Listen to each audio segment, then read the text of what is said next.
This video is strictly for entertainment purposes and creativity's sake. These stories are based upon information that public figures have shared. Therefore, all events are alleged. The discussion here is intentionally done so in the form of questions as opposed to accusations or stated assumptions. This is purely an exercise in speculation and imagination.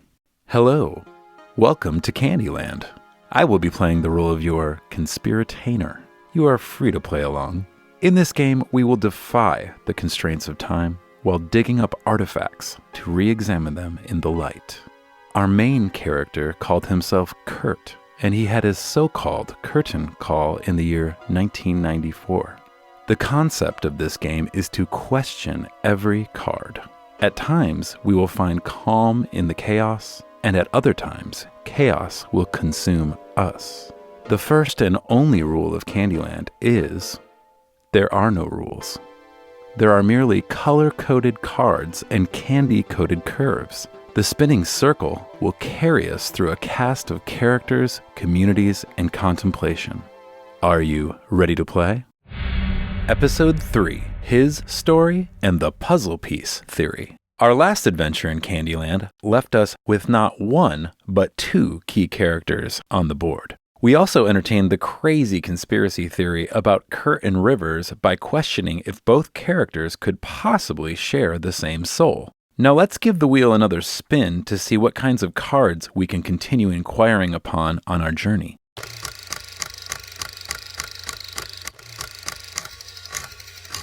We all know that Kurt's band was formed in the year 1987 outside of Seattle, and Rivers' band was formed in the year 1992 in Los Angeles.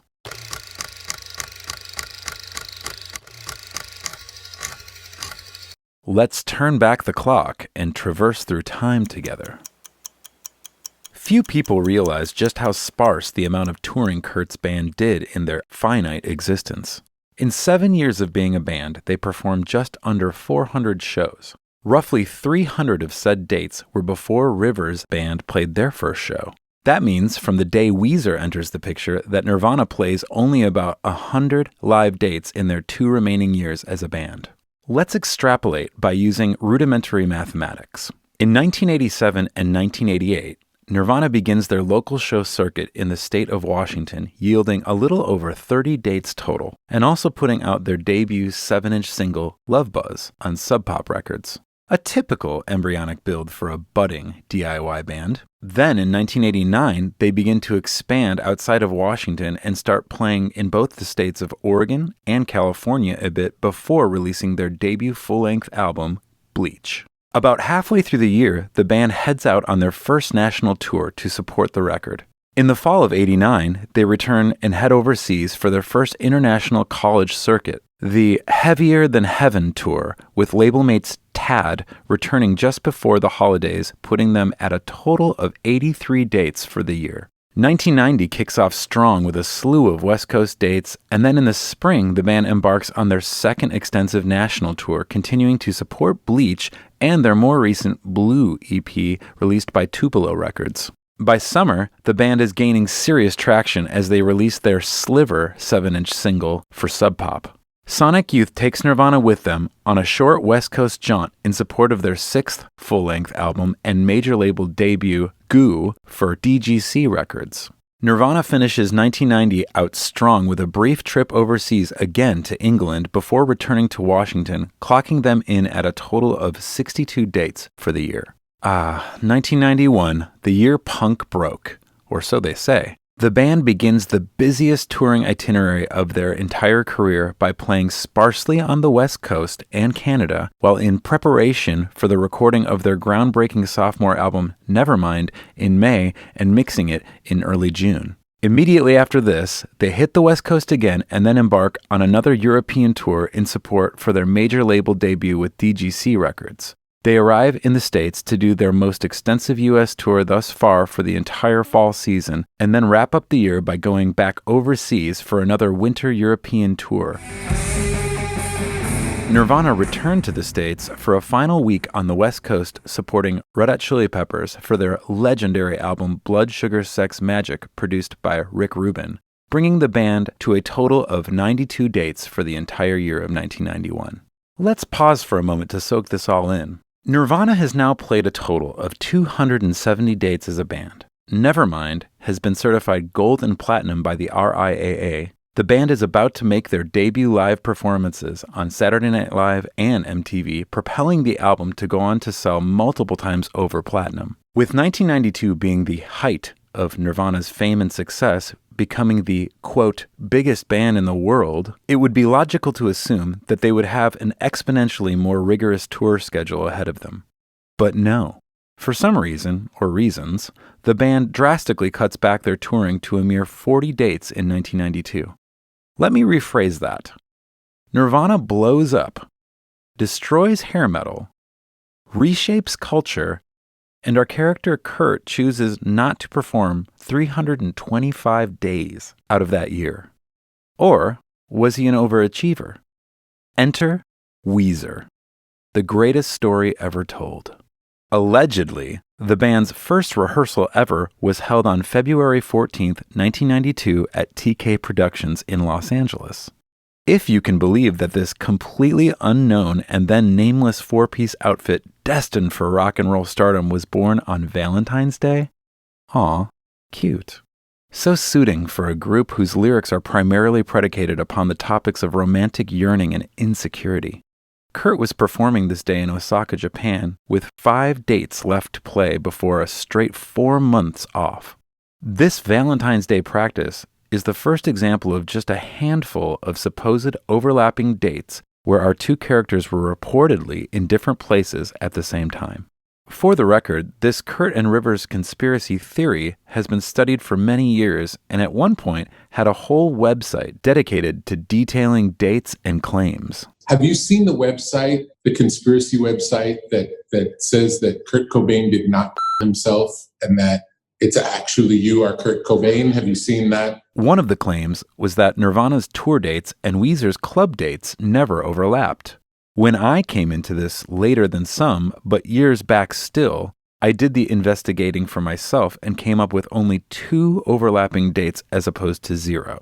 However, the YouTube video excerpt I'm about to play by Justin Wang from September 23, 2017, before I started researching, states only one conflicting tour date. Nirvana and Weezer, although there's some overlap between like when Weezer was forming and Nirvana was kind of coming to an end, supposedly they had no show dates that overlapped. And there's actually, believe it or not, records of these show dates. And at the start, it fits like a puzzle piece almost. You know, Weezer will have a few shows, and Nirvana won't have any. Nirvana will go out on tour, and then there's no Weezer shows, and it's like a puzzle piece almost. It's kind of interesting that it works out like that. But this is actually something brand new that I noticed that I have never seen brought up in conjunction with this conspiracy theory.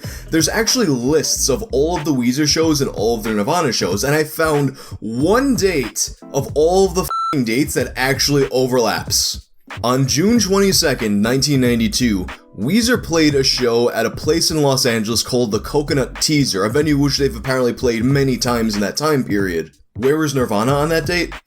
Belfast, Ireland, playing a venue called King's Hall. Now, if accurate, that one date completely destroys this entire conspiracy theory. And granted, there's a chance that maybe somebody put it out there to debunk it, which I don't think that would be the case, considering no one has ever noticed that before. And then there's also a chance that maybe there's just a mistake on one of these lists. I think it'd be more likely that the Weezer show is mistaken just because Nirvana's date in Belfast coincides with a larger European tour. Justin hit on a couple of things, and I'd like to reiterate them.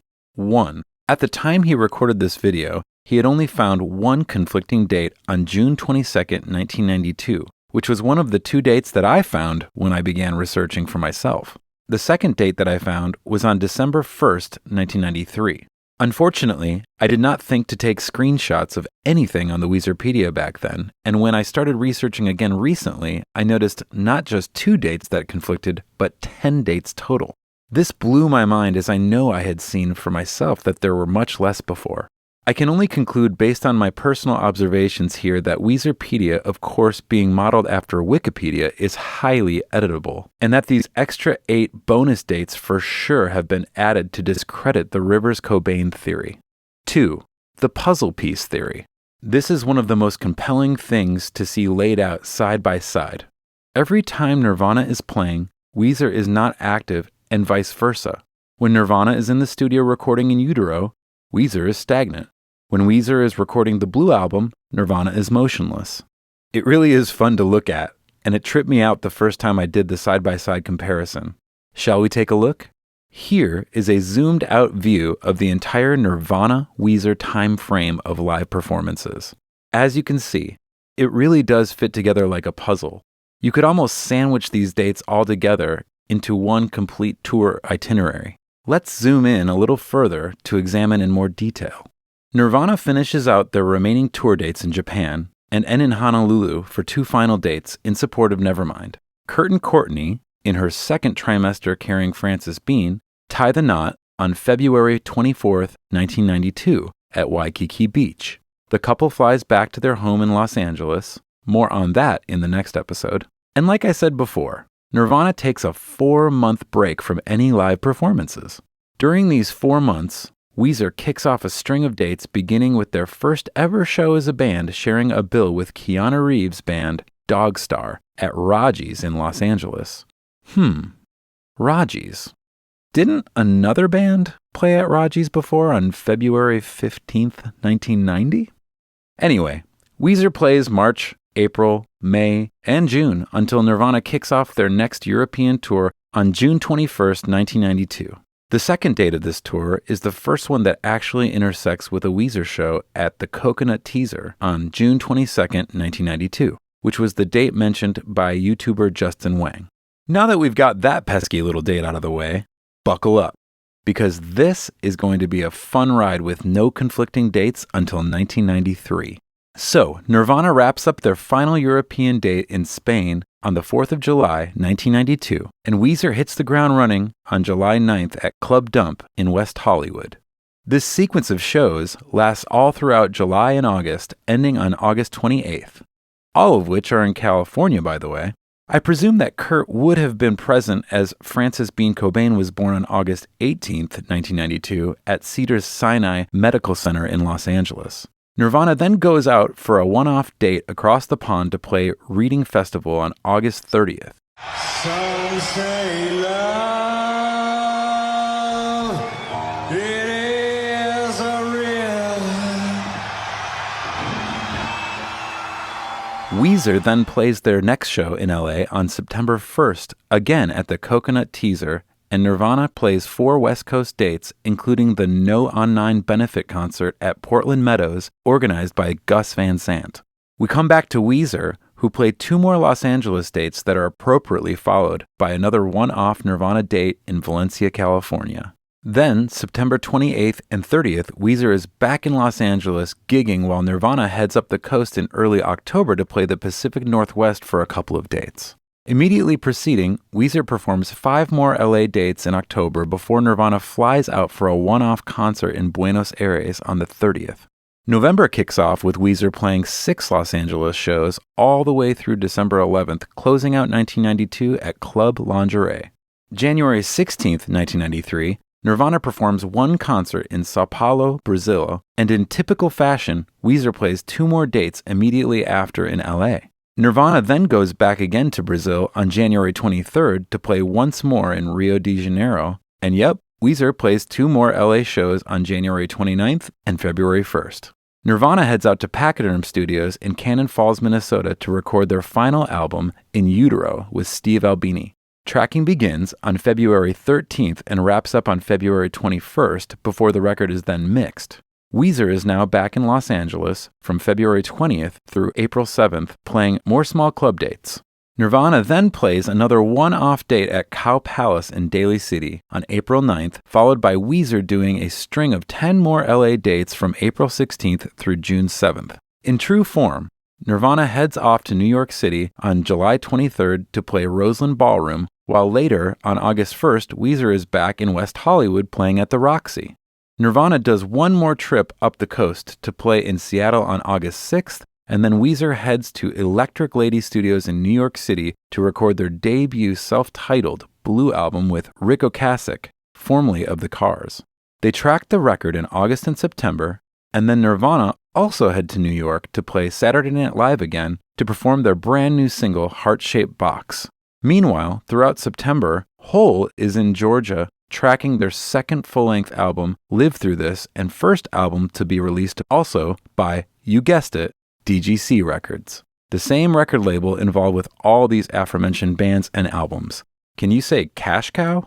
All is quiet for now in Camp Weezer as Nirvana embarks on their In Utero tour, but we will get into some conflicting dates soon. The tour kicks off on October 18th and sees one of the band's most famous performances, MTV Unplugged in New York, recorded on November 18th, 1993. It isn't until November 27th and 28th that we get our first conflicting dates since the very first one in mid-1992. I must reiterate that at the time of my initial deep research, these two dates were nowhere to be found and that I believe that they are counterfeit. But I will leave them here to be current as an honest historian. Notice that all of these Weezer pre-Blue Album shows were A, while Nirvana was still a band, and B, in California only, mainly around Los Angeles. I point this out because you can hardly call playing in one city a tour. But whatever. The Self-Punishment LA Basin Tour kicks off on November 30th at Club Lingerie. This tour is roughly said to be a 2-week duration of Los Angeles shows to break in their brand new guitarist Brian Bell, who randomly joined the band as they were wrapping up the recording of their Blue album in New York. This was Brian's first date playing live with Weezer, and the next date that they played on this so-called tour is the only other conflicting date that existed when I began my research years ago. This was a show reportedly held at Gaslight 2 in Los Angeles on December 1st, 1993, while Nirvana was playing in Birmingham, Alabama. If you can imagine seeing no conflicting dates here after that, you would be seeing what I saw then. But I again included them all. There still are some nice little puzzle piece sections, but for the record, let me just list the remaining dates of conflict. December 2nd, 8th, 9th, 10th, 13th, and all the way down here on February 19th. Again though, all of these dates allegedly took place in Los Angeles.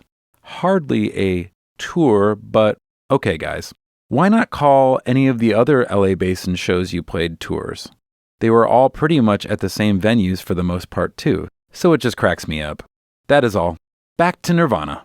They play 7 more European dates, ending with their final performance ever as a band at Terminal 1 in Munich, Germany on March 1st, 1994.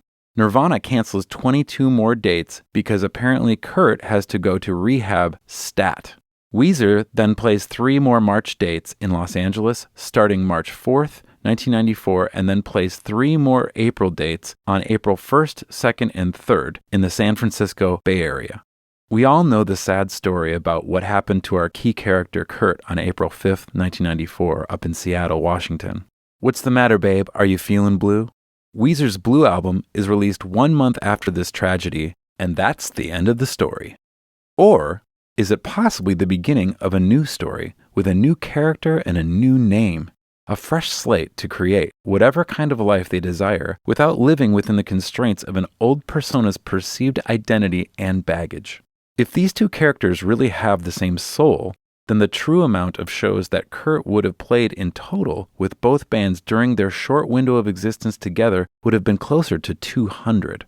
That makes our hero a true overachiever in a way most of us can barely comprehend. Creating multiple albums at the same time with different bands, playing all over the world and splitting duties, prepping for a new life. I'm truly impressed.